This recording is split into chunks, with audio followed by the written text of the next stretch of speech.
네, 주식그랑습니다. 이제 앞에 에코프로 BM과 LNF를 각각 분석한 영상을 올렸고요. 이번에는 두 양극재 쌍두마차 에코프로 BM과 LNF 두 종목을 비교해 볼 겁니다. 객관적 숫자로 비교해 보고요. 또 애널리스트들이 어떻게 실적을 추정해 놨는지도 한번 보고요. 건물 가격과 연관돼서 실적이 어떻게 나올 것인가 예상도 해볼 수 있는 그런 시간을 가지도록 하겠습니다. 자, 시작합니다. 이제 생각한 거랑 좀 다를 수 있습니다. 그러나 이제 저는 객관적으로 숫자로 판단하려고 준비를 했고요. 제가 이제 에코프로비엠과 LNF를 동일하게 5월 25일 기준으로 정가를 이제 적어놨고요. 그리고 이제 PER은 에코프로비엠 74회 나왔었고 PO 완료해서 55.5배. LNF는 순이익이 그때 이제 전환사채 평가 손익 때문에 이제 적자가 나왔었고 PO 완료는 56.5배가 나왔죠. 그래서 이거를 좀 객관하기 위해서 PER을 구해봐야 되겠죠. 그래서 에코프로 BM이 지금 현재 이 순이익 대비해서 영업이익 대비해서 순이익이 75%거든요.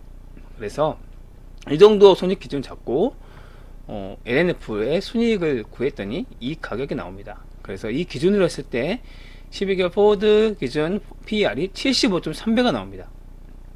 비교해보면요, LNF가 에코프로비엠보다 PER도 비싸고, 그쵸?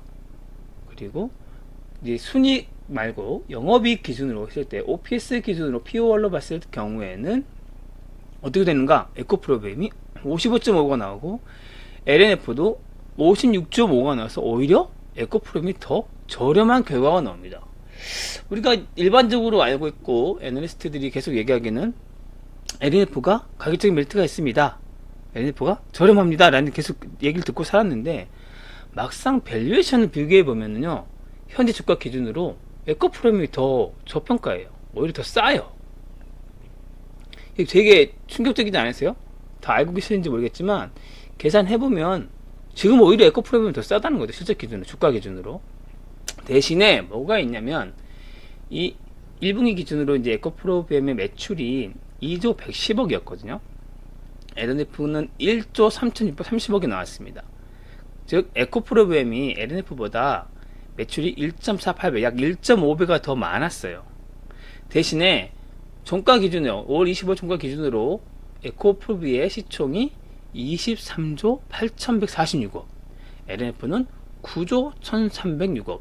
즉 매출은 1.5배인데 시총은 2.6배에서 벌어져 있더라. 그래서 LNF가 싸다라고 얘기하는 의견이 있습니다. 그래서 그렇게 따지게 될 경우에는, 매출로 단순 비교했을 경우에는 앞으로 LNF는 100% 이상 가야 되죠. 그렇죠? 지금보다 한 배 이상 가야 될 텐데, 밸류 상으로 비교해보면 오히려 에코프로비엠이 더 저렴하다, 비슷비슷합니다. 이 정도면 거의 뭐 큰 차이 안 나긴 합니다만 그런 경우가 나온다. 그래서 이거를 가지고 여러분들이 이제 매수 근거나 밸류에서 산정 기준 삼을 때 숫자를 이렇게 비교해 봐야 됩니다. 남의 말을 듣고 좋다, 애널리스트가 싸다더라, 막상 비교해 보면 아니죠. 대신에 매출액 대비해서 시청은 LNF가 더 높다라고 볼 수 있겠고요. 영업이익률 봤을 때 에코프로비엠은 22년도에 7.1%의 영업이익률을 냈고요. 올해 1분기에 5.3%의 영업이익률을 냈습니다. 그런데 LNF는 22년도에 6.9%, 올해 1분기에 3%밖에 내지 못했습니다. 이게 이제 좀 차이점이 있죠. 그래서 에코프로비엠이 조금 더 높은 밸류에이션을 받아야 되는데 지금 밸류에이션과 비슷하니까 시총 여기서 좀 격차가 벌어지지 않는가 라는 것도 좀 예상해 볼 수 있고, 그리고 이제 고객사 차이가 있죠. 처음에 에코프로비엠은 삼성 SDI 주 고객사였고 SK온으로 이제 확장해 가면서 두 주 고객사를 갖고 있고요. LNF는 초창기에 LG 에너솔루션 쪽으로 갔다가 이제 그 다음에 SK온 쪽으로 확장을 했고, 지금은 테슬라 증납을 이제 2년짜리 계약을 받아냈죠. 그래서 요 기준을 봤을 때 그동안 LNF의 저평가 요인을 좀 해소돼야 되지 않느냐라는 시각이 많아요. 그래서 요 시점 격차를 좀 좁혀야 되지 않는가라는 시선도 있습니다. 이쪽 부분 동의하고요. 그리고 대신에 이제 에코프로 그룹 자체가 LNF에 비해서 잘 되어 있는 거는 수직계로 잘 되어 있죠. 에코프로 이노베이션 통해서 수단의 팀을 조달할 수 있고, 에코프로 머티리얼즈를 통해서 전구체를 사업을 또 전구체를 조달할 수 있기 때문에 그런 부분에서 좀 혜자가 있고, 에코프로 그룹 자체가요. 그리고 에코프로 BM이 이제 NCA 양극재를 이번에 스미트모에 의해서 세계 2위 이제 캐파를 생산량을 가지고 있고요. 그러니까 판매량을 가지고 있고, LNF도 이제 NCMA 니켈 90%짜리의 하이니켈 양극재 NCMA를 생산했기 때문에 우리가 그럼 기술력 부족하냐? 그건 또 아니에요. 그러니까 LNF는 LG 쪽의 주 메인 고객사이기 때문에 NCMA 쪽을 방향 갔었고, 그리고 두 회사 다 이제 이번에 LNF도 그랬고 에코프레임도 그랬고 단결적 양극재에 대한 얘기가 나왔죠. 그래서 이제 기존의 다결정에서 단결적 양극재도 거의 비슷한 시기에 진입합니다. 그래서 기술적인 부분 사실 저는 크게 뭐 이가 낫다 이가 낫다 하기는 좀 어려워 보이지만, 어쨌든 에코프로그램도 지금 밸류상으로는 LNF에 비해서 비싸지 않다라는 게 팩트라고 보시면 될 것 같고, 자, 말도 많고 탈도 많은, 그러면 이 밸류를 몇 년치 끌어와서 땡길 것이냐, 25년치를 땡길 것이냐, 27년치를 땡길 것이냐 라는 예상이 지금 얘기가 많죠. 향후 증설 계획을 보게 되면 에코프로비엠은 일단 27년까지 71만 톤은 거의 확정입니다.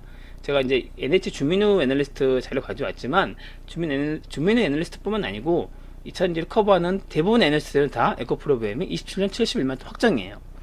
LNF는 26년 40만 톤 확정입니다. 이거는 이제 어떤 리포트를 보더라도 또 이건 이제 회사 이제 콩코를 할 때 얘기를 했겠죠. 그래서 이 정도 캐파는 확정적입니다. 그래서 이 기준을 가지고 이제 양극재 가격을 한번 계산을 해보자고요.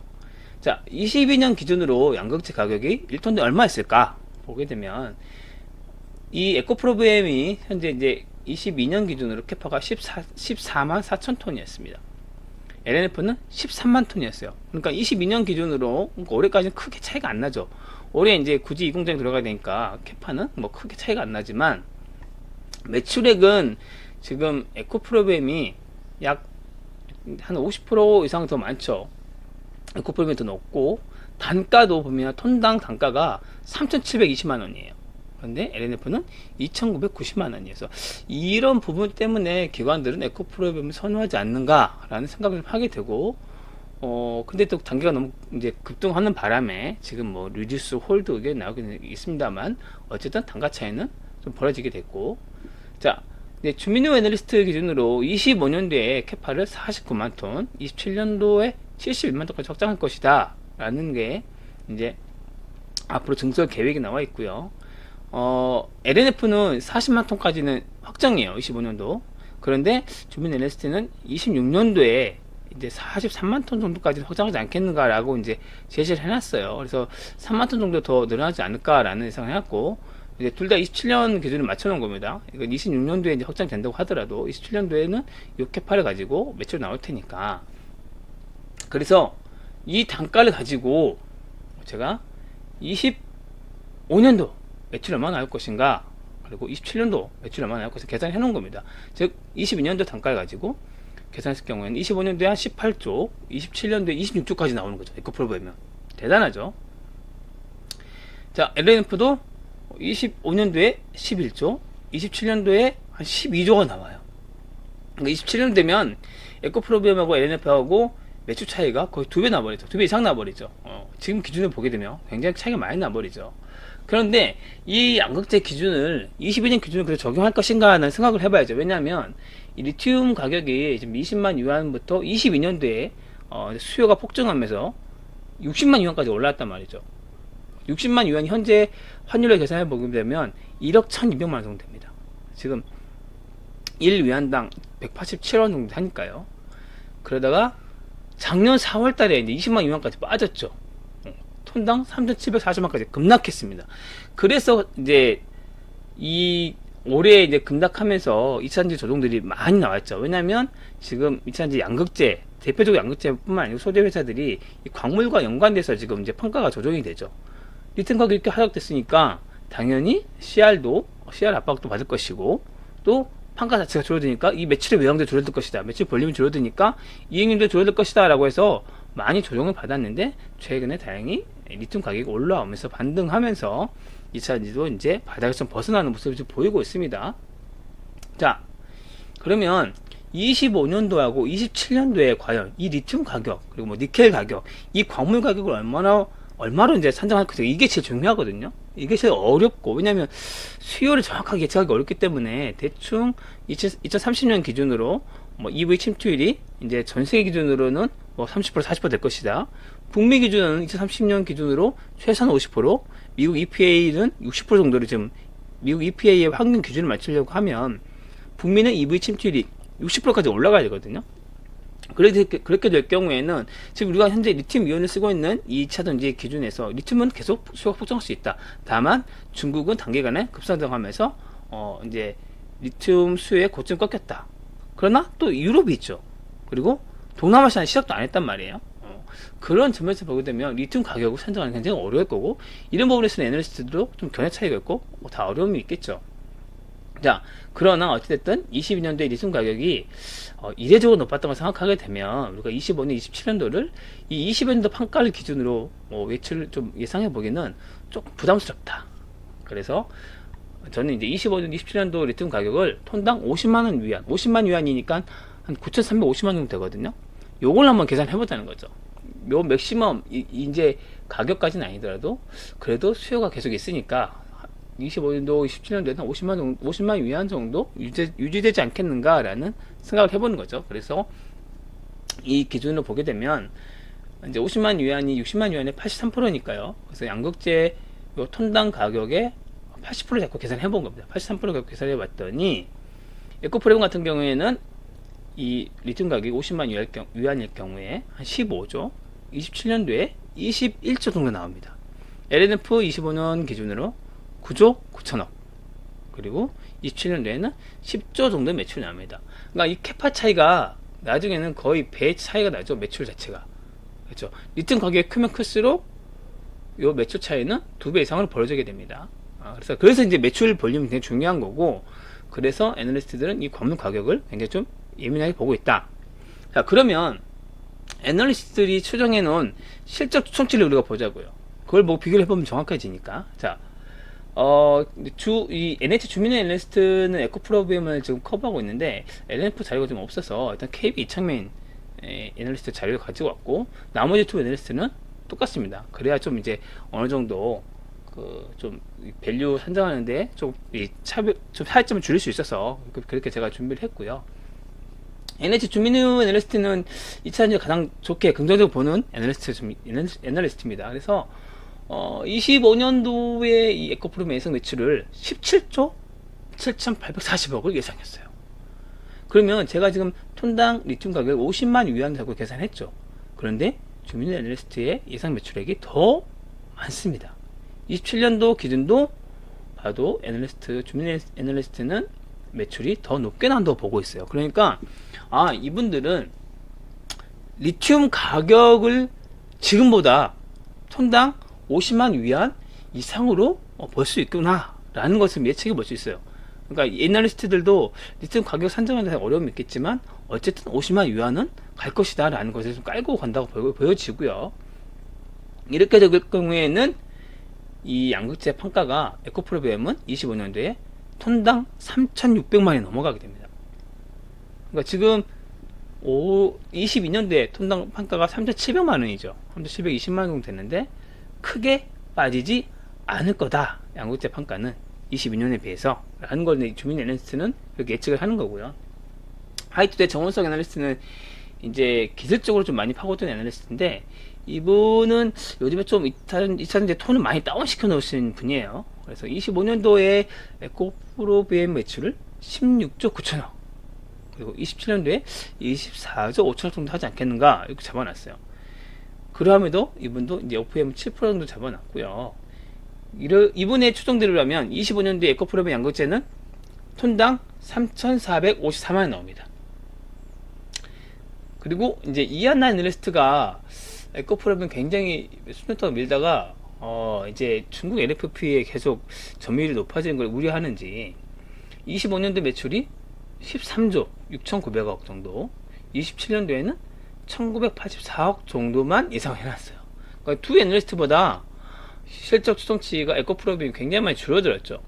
그런데 그런데도 불구하고 영업 마진은 뭐 7%는 유지할 것이다 라는 예측을 해놨어요. 그러니까 공통적으로 애널리스트들은 에코프로비움은 앞으로도 7%의 영업이익률을 유지할 것이다 라는 게 공통된 의견이라고 볼 수 있겠죠.